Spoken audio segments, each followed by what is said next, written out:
Bien, hermanos, les saludo en el amor de nuestro Señor Jesucristo. Como es sabido, estamos estudiando el libro de Nehemías, ¿cierto? Ya estamos casi llegando, hoy prácticamente vamos a estar ya llegando casi a la mitad del libro de Nehemías. Cómo hemos avanzado, cómo ha pasado el tiempo. Nos toca concluir el capítulo número 6. Nuestro hermano Arturo el martes pasado nos adentró en este capítulo hasta el versículo 9 y hoy lo vamos a concluir. Así es que, ¿ya lo tienen ya? Le vamos, Nehemías capítulo 6, desde el versículo 10 al 19. Lo vamos a leer todos juntos, ¿ya? Para que se escuche también acá en la grabación que estamos haciendo para los hermanos.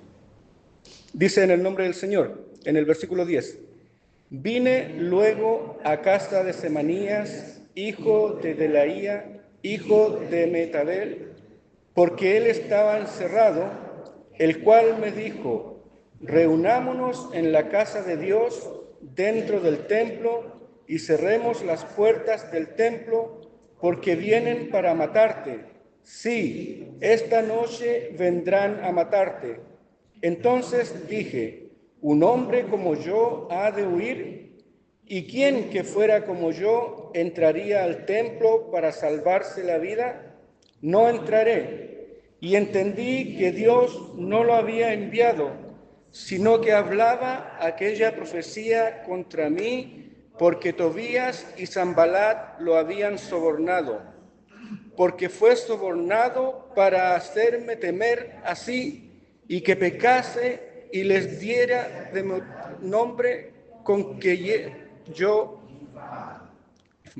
Acuérdate, Dios mío, de Tobías y de Sanballat, conforme a estas cosas que hicieron.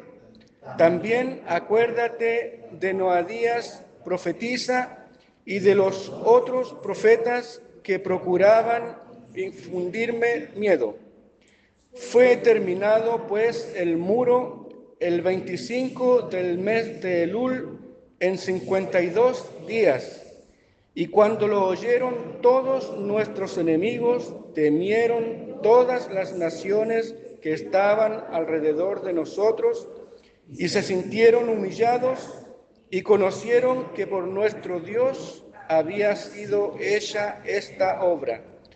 Asimismo, en aquellos días iban muchas cartas de los principales de Judá a Tobías, y las de Tobías venían a ellos, porque muchos en Judá se habían conjurado con él, porque era yerno de Secanías, hijo de Ará, y Johanán, su hijo, había tomado por mujer a la hija de Mesulam, hijo de Berequías. También contaban delante de mí las buenas obras de él, y a él le referían mis palabras, y enviaba a Tobías cartas para atemorizarme. Amén. Interesante capítulo, ¿eh? Muy interesante. Bien, vamos a, como siempre lo hacemos, estudiar esta segunda mitad del capítulo 6, versículo a versículo. Partía diciendo el versículo 10, dice, vine luego a casa de Semanías, hijo de Delaía, hijo de Mehetabel, porque él estaba encerrado, el cual me dijo, reunámonos en la casa de Dios dentro del templo y cerremos las puertas, porque vienen para matarte. Sí, esta noche vendrán a matarte. La verdad que no aparece aquí explícitamente en la lectura que nosotros acabamos de hacer, ¿cierto? La intención que tenía este profeta, ¿cierto?, de hacer que Nehemías vaya y se encierre en el templo, ¿cierto? Pero a todas luces parece una profecía que está haciendo él, ¿cierto? Porque él es profeta, habla profecía. Entonces estaba tratando de hacer esto, pero vamos a ver nosotros más adelante que había una intención encubierta con todo esto que él estaba haciendo, ¿cierto? Entonces dice, a través de esta supuesta profecía, este profeta, ¿cierto?, buscaba mostrarlo como un líder temeroso, ¿cierto? O sea, que arranque prácticamente allí a esconderse, allí en el templo, y más encima que cierren las puertas. Entonces, a todo esto, aparte de hacerlo ver como un líder temeroso, también lo iba a hacer ver como un líder que no reconoce las leyes, ni que no respeta las leyes, ni las tradiciones, en este caso las leyes ceremoniales. Hay explícitamente leyes específicas para el templo, ¿cierto? Para todos aquellos que pueden entrar al templo y hacer los quehaceres del templo, ¿cierto? Entonces, lo estaban haciendo así también, caer también en ese sentido y hacerlo ver frente a los demás que era un líder que no respetaba ni reconocía también las leyes ni las tradiciones. Entonces el versículo 11 dice, entonces dije, un hombre como yo ha de huir, ¿y quién que fuera como yo entrará al templo para salvarse la vida? No entraré. Y entendí que Dios no lo había enviado, sino que hablaba aquella profecía contra mí, porque Tobías y Sanbalat lo habían sobornado. Entonces vemos aquí en estos dos versículos, el 11 y el 12, vemos que él se hace una pregunta, ¿cierto? Un hombre como yo ha de huir, ¿cierto? Conociéndose Nehemías como él es, la relación que tiene con Dios, ¿cierto? La comunicación que tiene con Dios, ¿cierto? Lo que está haciendo allí en Jerusalén, ¿cierto? Porque Dios lo había enviado, Dios había propuesto todo para que él esté allí, y ahora se viene acá a encontrar con este profeta, ¿cierto? Y porque este profeta le dice una cosa así, él se supone que iba a huir o iba a tener miedo. Entonces él dice, yo que estoy revestido de la armadura de Dios, no soy ese hombre. No soy cualquier persona como para huir frente a cualquier peligro. Y entonces con eso, más encima, como leemos en Efesios 11, dice, vestidos de toda la armadura de Dios para que podáis estar firmes contra las acechanzas del diablo. Entonces, en ese contexto encontramos a Nehemías aquí, ¿cierto? Un hombre como él, que está revestido, ¿cierto?, de la armadura, de toda la armadura del Señor, no iba a ser quien escape a ese lugar. Ni mucho menos para salvar su vida, porque a lo mejor era lo que menos le interesaba. Entonces después se hace una siguiente pregunta. Dice, ¿y quién que fuera como yo entrará al templo para salvarse la vida? O sea, Nehemías está reconociendo que él no es la persona idónea, la persona indicada para entrar al templo cuando quiera, ¿cierto? Hacer lo que quiera en el templo y más encima cerrarse de puertas en el templo, ir a esconderse, ¿cierto? O sea, él te está reconociendo que yo no soy el indicado, no soy levita, no soy sacerdote, no soy quien Dios puso en esos menesteres, por decirlo así. Así que yo, como soy yo, que soy un simple judío, laico en este caso, ¿cierto?, no soy indicado para entrar a ese lugar.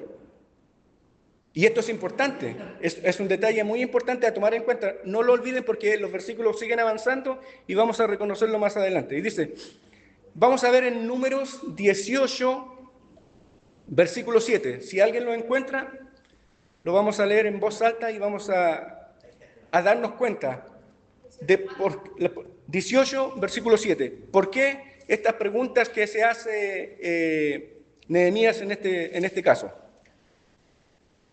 18, Números 18, versículo 7. ¿Lo tiene? Léalo, hermana, a ver. Mas tú y tus hijos contigo guardaréis vuestro sacerdocio en todo lo relacionado con el altar y del velo adentro y ministraréis. Yo os he dado el servicio de vuestro sacerdocio, y el extraño que se acercare morirá. Amén. O sea, está clarita. Hay varios versículos en Deuteronomio, en Levítico, hay otros versículos que también hablan sobre este tema. Pero dice claramente, el extraño que se acerque, el extraño que entre a estos lugares o que se ose, aunque sea por buena voluntad, morirá. Así de simple. Iba a morir, en realidad, si entraba allí, iba a ser así, tarde o temprano, la palabra de Dios se iba a cumplir. Entonces, y es importante que Nehemías en este caso conozca estas escrituras, ¿cierto? Porque vamos a utilizarla más adelante. Seguramente estaba pensando este falso profeta Semaías, que a lo mejor Nehemías no era conocedor de las leyes ni de la Torá, en este caso la escritura. Digamos, el versículo 13 dice, porque fue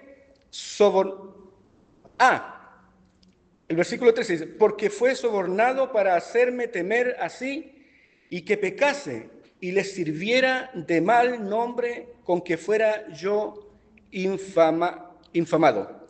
Se ve aquí, ¿cierto? En este versículo vemos claramente la intención que tenía este profeta Semanías. Ahora yo les pregunto a ustedes, en relación a lo poco que hemos conversado ya hasta este momento, ¿cómo pudo darse cuenta Nehemías que este falso profeta Semanías le estaba diciendo no provenía de Dios? ¿Cómo pudo darse cuenta Nehemías que era falso? Porque estaba en contra de la ley de Dios lo que le estaban pidiendo. Porque estaba en contra de la ley de Dios. Antes de saber que la ley de Dios, para saber si es de Dios o no. Por eso es que estamos haciendo estudio bíblico. Amén. Muy bien. Muy bien. Si Nehemías no fuera conocedor, habría caído en la trampa de Semanías, en este caso. Habría entrado y Semanías, que era un falso profeta, en este caso, porque nosotros cuando estudiamos en el libro de los sellos a varios profetas, ¿cierto? Hablamos de varios profetas y llegamos a la conclusión de que para ser profeta había algunas características y una de ellas era de que lo que decía debía cumplirse, ¿cierto? Y en este caso, Semaías estaba tratando de hacer una profecía autocumplida, el autocumplimiento de una profecía que él estaba promulgando, ¿cierto? Que llegue allí Nehemías al templo, ¿cierto? Bueno, y de paso cumplía los otros objetivos, que era hacerlo parecer como un líder temeroso, o cierto, o descalificarlo frente a todos los demás, ¿cierto? Y entonces, por ejemplo, yo les quiero dar un ejemplo bíblico también para que entendamos lo importante que es conocer la palabra del Señor. Lo importante que es esto que hacemos nosotros, estudiar la palabra del Señor. Porque mire, por ejemplo, cuando Jonás recibió la orden de ir a evangelizar, ¿cierto? ¿Dónde era? A Nínive, muy bien, ¿cierto? Él huyó a Alejandría, pero cuando llegó a Alejandría, los que los conocían lo echaron en un barco y lo mandaron de vuelta a Chipre. ¿Me entiende? ¿Qué podemos decir de eso?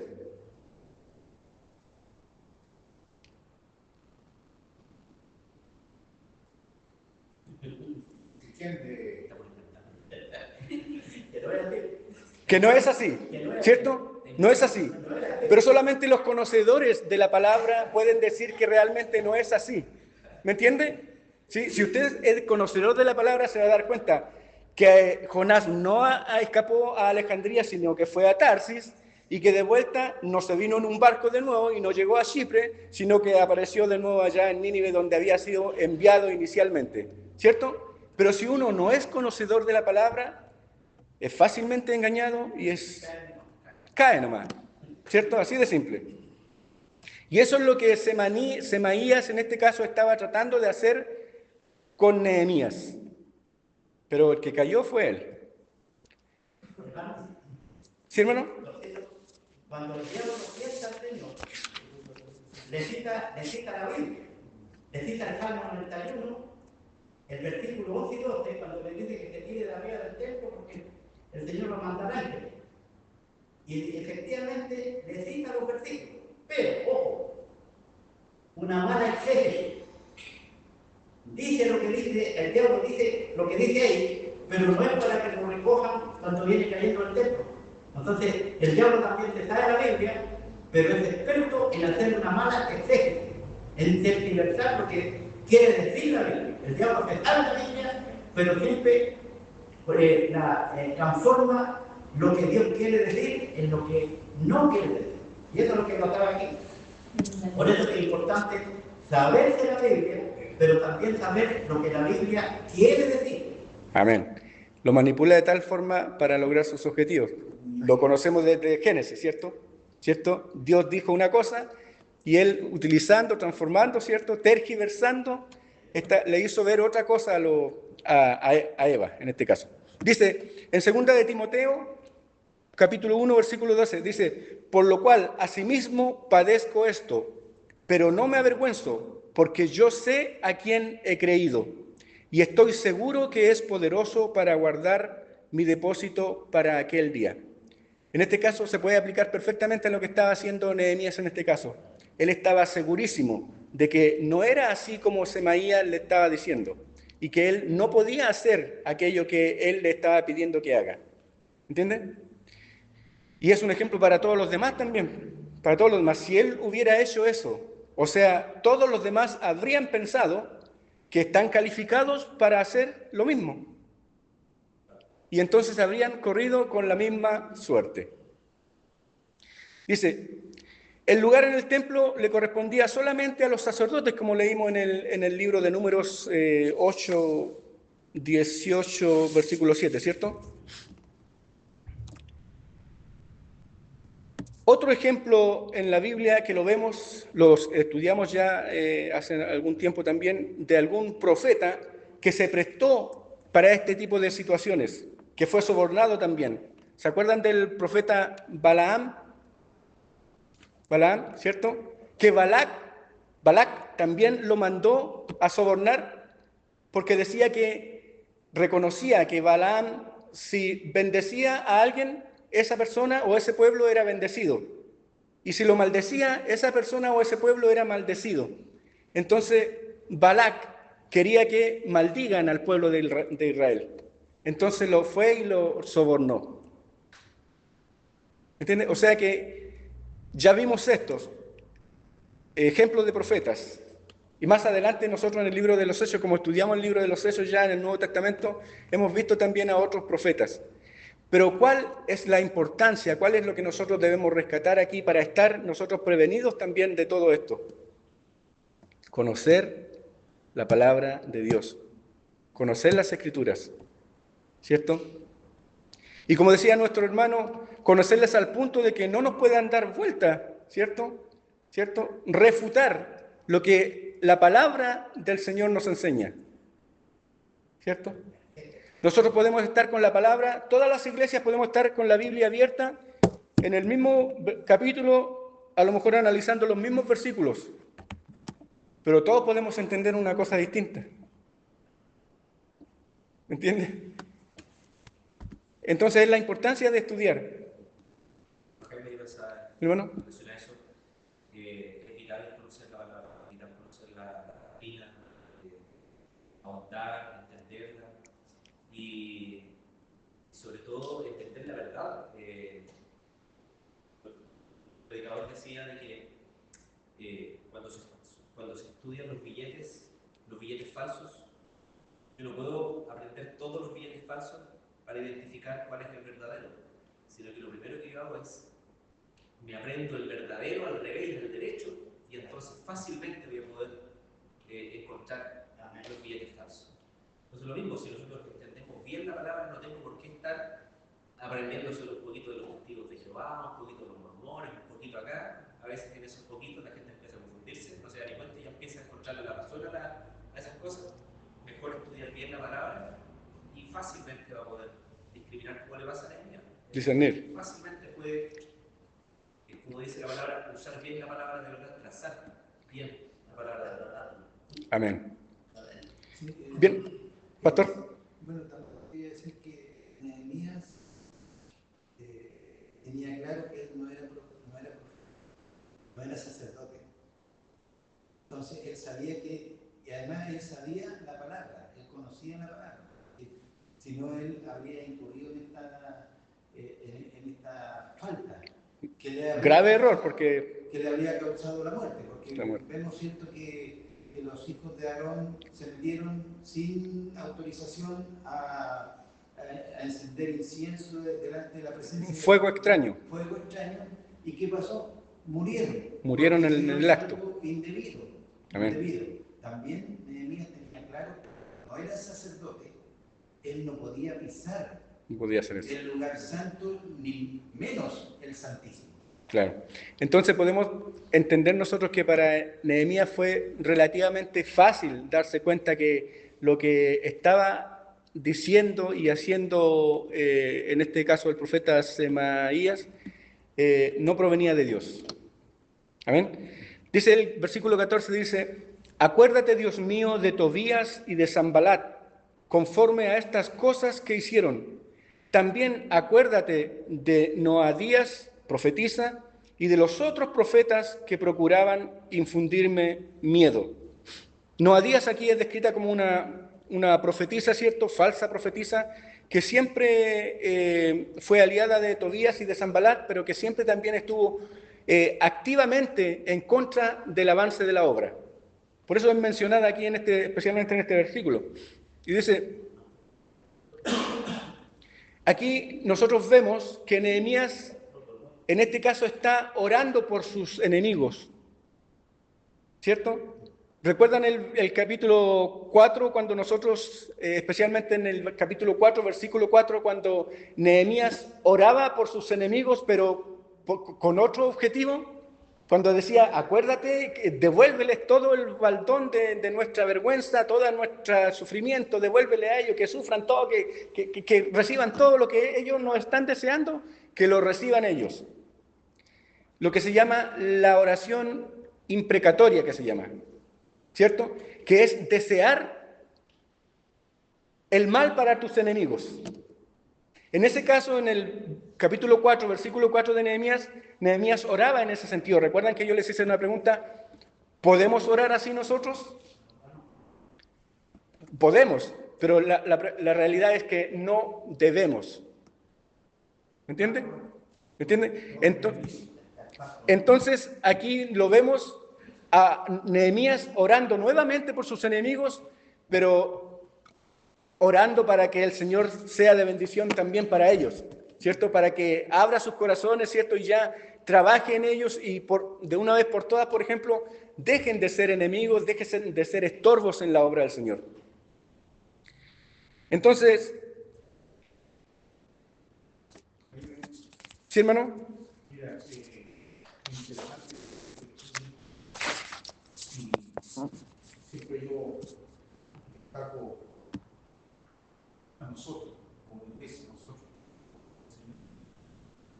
el tener clara la palabra. Bueno, y siempre he destacado yo que uno tiene que rayar la cancha, o sea, a decir ya, porque maestro, te voy a decir ya, hermano, ¿qué piensa usted? ¿Qué piensa usted? ¿Qué piensa usted?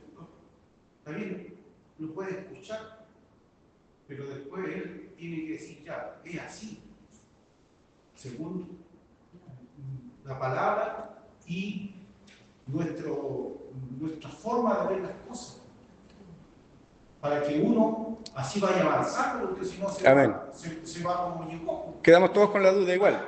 Amén. Entiendo su punto, hermano. Y ahora justamente vamos a ver algo parecido. Acuérdense, vamos a ver algo parecido. Estamos estudiando este capítulo, pero en los capítulos anteriores se dio un detalle y se dio la información que es un tanto errónea. Ahora vamos a salir de esa duda y se van a acordar ustedes. Entonces el versículo 15 dice, fue terminado pues el muro el 25 del mes de Elul, en 52 días. El mes de Elul vendría siendo como el sexto mes. ¿Recuerdan cuando alguien predicó y dijo, en el mes de Nisan, el día 14, se instaura la Pascua, ¿cierto? Porque es, ¿cierto? El día 14 del mes de Nisan. Y ese mes era el primer mes del año, Nisan. Entonces, Elul vendría siendo el sexto mes, que es Nisan entre marzo y abril, y Elul entre agosto y septiembre. Ese mes. Pero eso no es lo importante. Dice aquí que se terminó el muro, y se terminó como nuestro hermano Patricio nos adelantó hace un tiempo atrás, ¿cierto? Que se terminó en un tiempo récord, en 52 días fue terminado el muro, ¿cierto? Y Nehemías, nosotros vemos aquí que ahora que se concluye la obra, dice Nehemías no mostró ningún indicio de temor, ¿cierto? Ni de retroceso, ni de sometimiento a todas las acechanzas del enemigo que había recibido hasta este momento, ¿cierto? Desde el capítulo 2 prácticamente, que venían tratando de impedir la obra. Entonces, finalmente pudieron concluir este muro en 52 días. Y aquí viene lo que les mencionaba recién.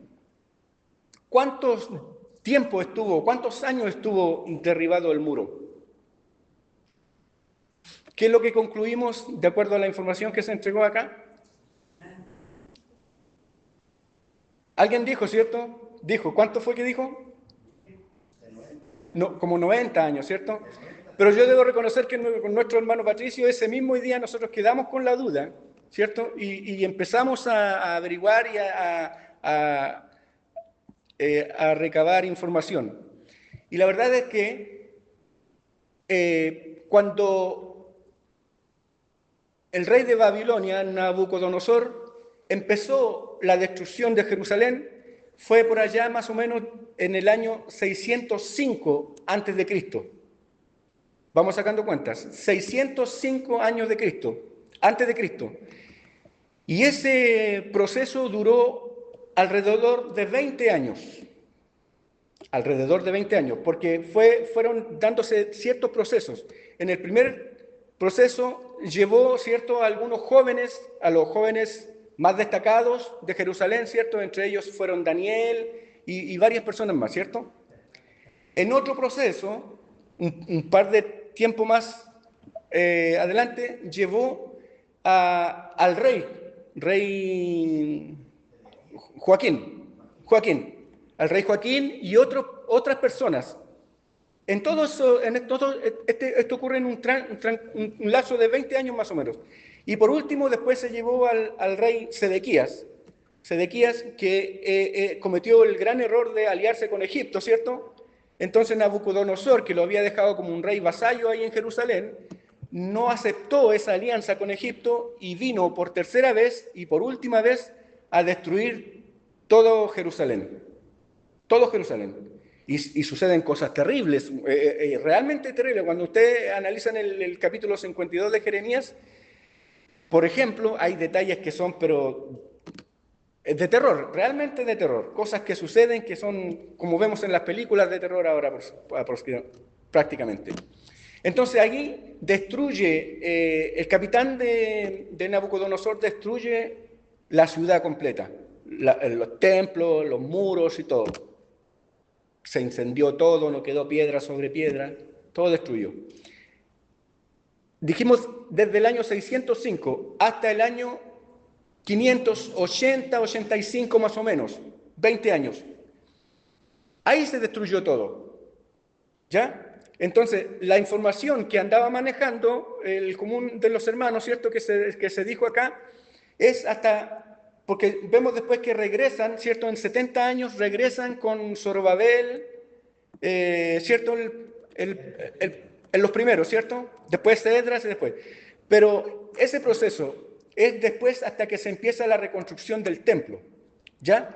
Pero la reconstrucción de los muros es mucho más adelante, cuando viene Nehemías. O sea que hay entre 140 y 150 años más o menos, desde la destrucción hasta la reconstrucción. Harto tiempo. Sí, entre 140 y 150 años más o menos, el tiempo que estuvo destruido el templo. El muro. Bueno, el templo y el muro fueron destruidos prácticamente igual. Dice, en el versículo 16 dice, y cuando lo oyeron todos nuestros enemigos, temieron todas las naciones que estaban alrededor de nosotros y se sintieron humillados y conocieron que por nuestro Dios había sido hecha esta obra. Bien sabemos nosotros que la construcción del muro específicamente fue una obra de Dios. En la palabra, en los capítulos que hemos leído hasta el momento de Nehemías, no dice explícitamente que fue una obra de Dios, pero sí podemos reconocerlo cuando Nehemías, en el capítulo 2, ¿cierto? Y en el versículo 2 específicamente, dice que sale en la noche, ¿cierto? Y empieza a recorrer las ruinas, ¿cierto? Él iba a caballo con algunas otras personas, soldados, qué sé yo, y empieza a recorrer. Y él dice, y no le declaré a nadie lo que Dios había puesto en mi corazón. ¿Qué era lo que Dios había puesto en su corazón? La construcción del muro. A eso vino Nehemías, ¿cierto? Hagamos un paréntesis en esto, porque vamos a terminar de concluir el libro de Nehemías y nos vamos a dar cuenta que, como decíamos hace un tiempo atrás, que realmente, en el fondo, lo que Nehemías, y lo más importante, lo que Nehemías vino a hacer a Jerusalén fue principalmente a restaurar al pueblo, a restaurar la adoración, a restaurar la comunión del pueblo de Jerusalén con nuestro Señor. Porque alguien se preguntaba en un momento, ¿y todo este tiempo estuvieron así y nadie había hecho nada? ¿Cierto? Entonces Nehemías vino a eso. Una parte ya estamos concluyendo prácticamente en la mitad del libro y estamos ya terminando esta obra física, digamos. Pero después viene lo espiritual. ¿Amén? ¿Sí, hermano? Sí, es interesante. Estamos viendo en la lectura que los enemigos más potentes que tenía, en este caso Nehemías, para reconstruir el muro, no eran gente externa al pueblo, que no tuviera nada de Dios. Estamos leyendo que era gente de Judá, que eran profetas, profetisas, que se ponían de acuerdo con Tobías, con Sanballat. Yo pensaba que cuando era niño, que Sanballat y Tobías eran que venían de lejos, que no tenían nada que ver con el pueblo de Israel. No, porque aquí estamos viendo que se ponían de acuerdo con los de adentro. Amén. O sea, el diablo estaba atacando desde afuera, pero más que nada desde adentro del pueblo. Amén. Pero tenemos que tomar... Amén, hermano, pero tenemos que tomar en cuenta un detalle, que este mismo ejemplo de Semaías, que era el profeta que en realidad no era profeta, era un falso profeta. Él se creía profeta, actuaba como profeta, pero no era profeta. Muchos quedaron como profeta en ese transcurso de desorden que hubo, en todo este lapso de tiempo que hubo. Recordemos que cuando Esdras llega, ¿cierto? Y hace leer los libros, hace leer las leyes, ¿cierto? Delante de todo el pueblo. Pasaron un buen tiempo leyendo todos los escritos. Entonces, todos los libros, los nombres que aparecían ahí. Entonces, estas personas no aparecían en aquellos nombres como profetas. Pero como habían quedado, qué sé yo, se creían el cuento y siguieron adelante así. Pero como hemos dicho recién, la característica principal de un profeta es que lo que dice se tiene que cumplir, ¿cierto? Entonces, con estas personas así, y hay varias más, aquí mismo nombramos a otra profetisa que se creía profetisa, pero en realidad no eran profetisas. Porque ¿por qué no los mataban entonces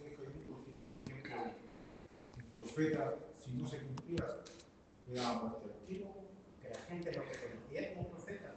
Vamos a seguir viendo y vamos a darnos cuenta de que sucedían otras cosas también entre los que estaban, los que llegaban y los que se aparentaban ser del pueblo, de este caso del grupo de Nehemías.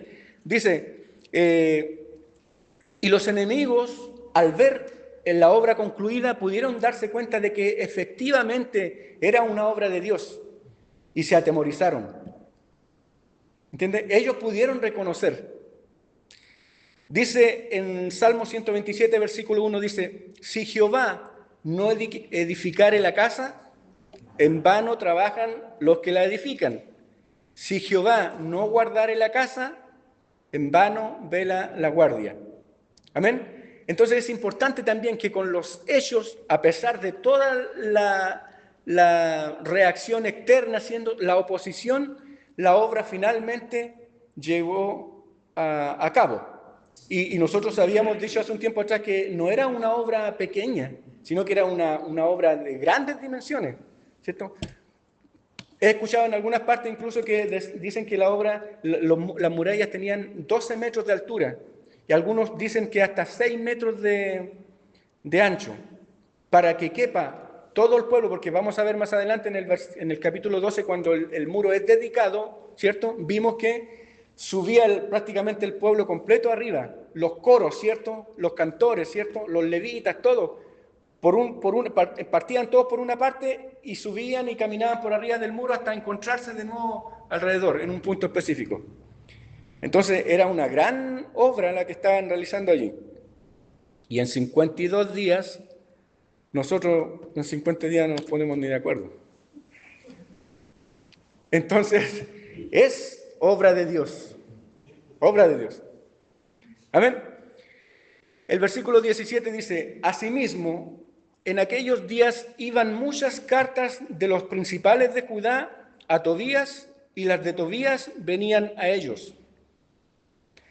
¿Ves? Estamos descubriendo aquí que también aparte, a pesar de todo, también había una relación aquí entre los enemigos, ¿cierto? Algunas personas cercanas a Nehemías, ¿cierto? Trabajando incluso en la obra, tenían excelentes relaciones con los enemigos, con Tobías especialmente, ¿cierto? Y se mandaban cartitas diciéndose cosas, ¿cierto? Y ya de allá respondían para acá, ¿cierto? Los de acá le mandaban a decir, como vimos, le mandaban a decir lo que Nehemías decía, ¿cierto? Y de allá para acá le mandaban a decir lo que era Tobías en este caso, cómo lo reconocían, cómo lo presentaban ellos. Dice, estas mismas personas que nosotros reconocimos al principio que eran usureros, ¿cierto? Que abusaban de sus hermanos, ¿cierto? Estos que eran parte del pueblo tenían una excelente relación con Tobías, que no era parte del pueblo, ¿cierto? Era enemigo. El versículo 18 dice, porque muchos en Judá se habían conjurado con él, porque era yerno de Secanías, hijo de Ará, y Johanán, su hijo, había tomado por mujer a la hija de Mesulam, hijo de Berequías. O sea que papá e hijo estaban casados con mujeres judías. Entonces, y no se casaron ahora, sino ya estaban casados hace mucho tiempo. Entonces había una excelente relación entre los judíos, esa familia judía, con los enemigos. Entonces, con razón se mandaban cartitas, incluso ahí para comentarse qué está pasando acá adentro. Qué bueno hubiera sido que ellos en esos tiempos hubieran conocido lo que dice Pablo, por ejemplo, en 2 de Corintios 6:14, acerca del yugo desigual.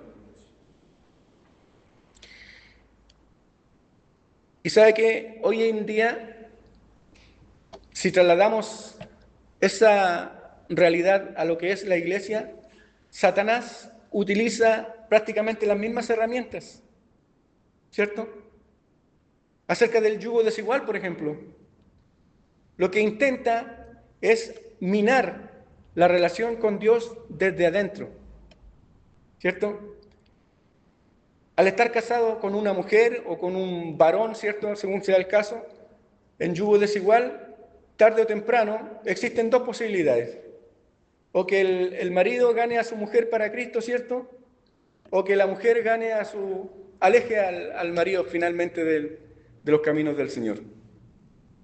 Entonces, ahora, después de que nosotros vemos en 2 de Corintios 6:14, nos damos cuenta de eso.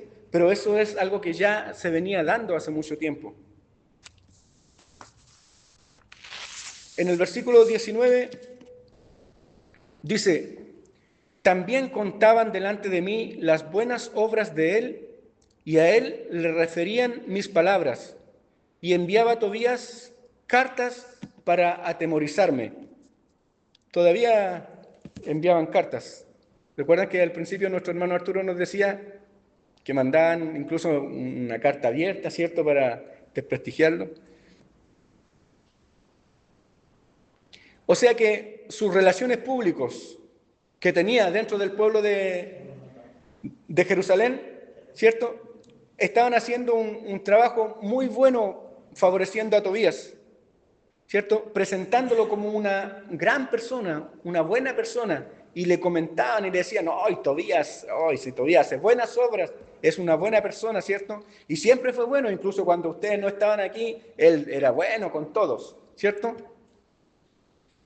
Y, como decíamos, el viceversa, a Tobías ellos le mandaban las cosas que decía habitualmente Nehemías a diario, le comentaban qué es lo que decía hasta lo que pensaba. Entonces, en otras palabras, era como un servicio de espionaje. Lo estaban anticipando, ¿cierto? Avisando qué pensaba, a lo mejor qué comía, en qué momento descansaba, qué sé yo. Alguien diría aquí, como ahora nosotros vemos los celulares aquí, cuando estamos en matrimonio, el oficial civil les dice, y cuidado con los celulares, cuando están casando, ustedes no se estén registrando dónde andan, en qué momento, qué están haciendo, en todo momento del día, ¿cierto? En otras palabras, los jóvenes dicen no ser tóxicos, ¿cierto? Usan esos términos para referirse cuando están en esa situación, queriendo saber todo, ¿cierto? Investigando, averiguando, y esto es lo que se estaba dando aquí, pero sin Nehemías darse cuenta ni preocuparse de lo que estaba, de esta realidad que se estaba dando aquí. Entonces, lo que nosotros podemos concluir en relación específicamente a este versículo es que nosotros, en este tiempo, especialmente nosotros también como iglesia, debemos tener especial cuidado con las influencias negativas, por ejemplo. Lo que estamos viendo aquí. Y al mismo tiempo cuidar nuestra fidelidad tanto a la iglesia y a la congregación. Porque a veces nos encontramos hablando con personas de otras iglesias, por ejemplo, y encontramos todo espectacular, todo bonito, todo bonito. Y hemos escuchado comentarios de hermanos nuestros, ¿cierto?, que andan comentando, valga la redundancia, ¿cierto?, en otras partes, que aquí es todo malo, ¿es cierto? Que aquí no funciona nada. Entonces, esos cuidados son los que tenemos que tener hoy en día, de acuerdo a lo que estamos aprendiendo aquí, ¿cierto? Ahora no nos mandamos cartas, prácticamente poner el WhatsApp o no sé qué otros medios se utilizarán, pero enviar un mensaje así, un 2x3 nomás. ¿Me entiendes? Entonces, no sé si hay un comentario porque vamos a hacer un pequeño resumen acerca de lo que es el capítulo 6. Nos quedan 8 minutos. ¿Algún comentario, alguna pregunta?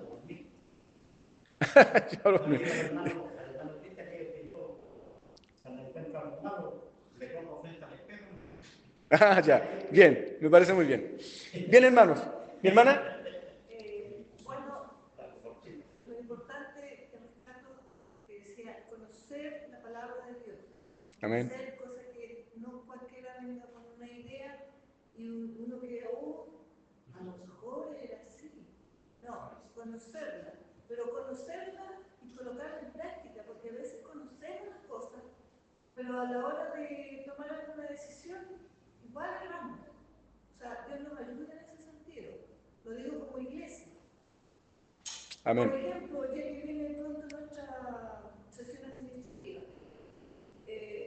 sabemos que de repente, igual no hay que darle cargo a personas tan bonitas en el Evangelio y nosotros, si nadie más que ya, la hermana Emilia está dispuesta, hagámoslo. Pero de repente estamos siendo no tan consecuentes con lo que sabemos. No sé si me doy a entender. Amén. Nos relajamos. Por las circunstancias, igual nosotros caemos en errores. O sea, aquí vemos que aprendemos de lo que Dios nos quiere decir, pero a la hora de practicarlo, igual erramos. Amén. Dios nos ayude en eso. Nos relajamos y a veces Un ejemplo. caemos también en esa realidad, poniendo también nuestras propias consecuencias en relación a eso, porque a veces nosotros mismos no nos queremos hacer cargo. entonces terminamos aceptando, terminamos valorando, ¿cierto?, esas ciertas decisiones. Pero el Señor nos llama a otra cosa. Vamos a hacer un pequeño resumen porque también tenemos algo relacionado con lo que dijo nuestra hermana. Dice, vemos desde el principio del capítulo, cuando empezó nuestro hermano Arturo, que el enemigo no ha cesado en su intención, en su objetivo de que la obra de Dios cese. Y vamos aplicando no solo allá en la realidad de Nehemías, sino también en la actualidad, en el día de hoy. Porque el enemigo no ha cesado en su intención de cesar la obra de nuestro Señor. Tanto en tiempo de Nehemías como ahora, sigue actuando prácticamente de la misma manera. Dice, ahora intenta, ahora digo en relación a lo que vimos en el capítulo 6, intenta por otros medios, ¿cierto? Al principio era la burla, ¿cierto? El acoso, las amenazas, ¿cierto? Que se están preparando el ejército, los rumores, pero ahora, por ejemplo, utiliza los medios de comunicación masiva, como lo vimos, ¿cierto?, con esa carta abierta, tratando de injuriar a Nehemías, haciendo creer a todos los que leían esa carta que lo que Nehemías buscaba era hacerse rey, ¿cierto? Utilizando otros medios. Al principio, cuando le decía a Nehemías que querían juntarse con él en Ono, en un campo por ahí, en una pradera, ¿cierto? Lo pasamos así, un poquito como a la rápida, pero si lo aplicamos hoy, el enemigo también busca alejarnos de los caminos del Señor. El enemigo también hoy busca separarnos del grupo. En este caso buscó separar a Nehemías del grupo, de la protección del grupo, de los que estaban allí en Jerusalén, y llevárselo a otro lado. ¿Y qué dijo Nehemías? ¿Qué dijo Nehemías? Nehemías dijo, oh no. Así se llamaba el campo. Oh no, no voy. ¿Ya? Y hoy día también el enemigo quiere sacarnos de esto que es nuestra unidad. Un carbón separado del resto de los carbones, ¿cierto?, termina enfriándose y apagándose. Y eso es lo que quiere hacer Satanás, tanto ayer como hoy. El soborno a los profetas, ¿cierto? Vimos que habían sobornado a los profetas, primero para hacer algo, después también a la otra profetisa también la estaban sobornando, ¿cierto?, para decir y hablar, hacer profecías autocumplidas, ¿cierto? Y ellos esforzándose también para que la profecía se cumpla, porque si no, su reputación iba a quedar hasta ahí nomás, ¿cierto? La utilización de las relaciones personales. En ese momento, ¿cierto?, con las relaciones que habían entre los yernos, con las mujeres judías, en estos tiempos, las relaciones que tenemos nosotros con personas, amigos de otras iglesias, también, cómo se llevan las relaciones dentro de las mismas iglesias, cómo se realizan los cultos, qué cosas se permiten, qué cosas se prohíben. Amén. Nosotros somos la Iglesia Bautista de la Ribera, ¿cierto? Las otras iglesias son las otras iglesias. Amén. Dice, eso por una parte, pero también por otra parte, por la parte nuestra, ¿qué es lo que podemos hacer nosotros frente a estas situaciones? ¿Qué es lo que tenemos nosotros a nuestro favor? Según lo que hemos visto en el libro de Nehemías, que tenemos la oración, ¿cierto? Buscar siempre la comunión con nuestro Señor. Tenemos el conocimiento de la palabra de Dios para estar firmes, ¿cierto? Y poder discernir cuando algo está bien o cuando algo está mal. Tenemos la convicción, ¿cierto?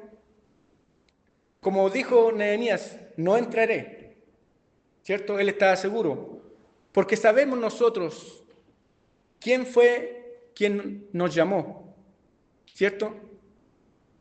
Y sabemos también para qué hemos sido llamados. Eso es convicción. Y hay que estar firmes cuando el enemigo quiera presentarnos otra escritura distinta, falsa doctrina. Pero un poquitito, hermano, voy a terminar. Me falta un puntito aquí. Por último, firmeza y valentía. Nuestro Señor espera de nosotros que nosotros seamos, primero, que estemos firmes y segundo, o al mismo tiempo, que seamos valientes. Amén. Porque nuestro Señor no nos ha llamado para que nosotros seamos cobardes. Él mismo fue ejemplo en todo, incluso en valentía. Porque cuando vio la cruz, no desistió del objetivo. Es más, él avanzó hasta el final. Amén. Entonces a eso nos llama el Señor también. Isaías 41:10 dice: no temas, porque yo estoy contigo. No desmayes, porque yo soy tu Dios que te esfuerzo. Siempre te ayudaré, siempre te sustentaré con la diestra de mi justicia. Amén. Y como dice Josué en el capítulo 1, versículo 9, dice: mira que te mando, que te esfuerzo y que seas valiente. Amén. Nosotros nos estamos preparando para eso, ¿cierto? Y el Señor, como le digo, no espera que nosotros, no quiero decir seamos cobardes, sino que Él espera más bien que nosotros seamos valientes. Amén.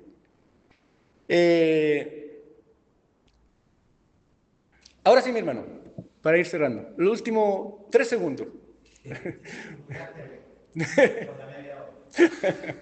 No, a mí me tiene un poco preocupado, hermano, lo digo de aquí, del estómago para afuera. Porque yo viví una situación triste cuando era joven, muy triste, a los 18 y 19 años. Y lo estoy, digamos, tirando, como te dije brutalmente, el brazo al pastor, no lo tomen por ese lado nadie, ni el pastor ni nadie. Pero en la iglesia donde yo me crié, pasó una situación doctrinal, no de pecado, así no, una doctrinal grave, que se dividieron dos grandes iglesias en Temuco. Y una de esas iglesias, no donde yo me crié, pero también esta se desarmó bastante como grupo. La iglesia bautista de Ayma era una tremenda iglesia. Ahí cerquita de la avenida Alemania, mucha gente.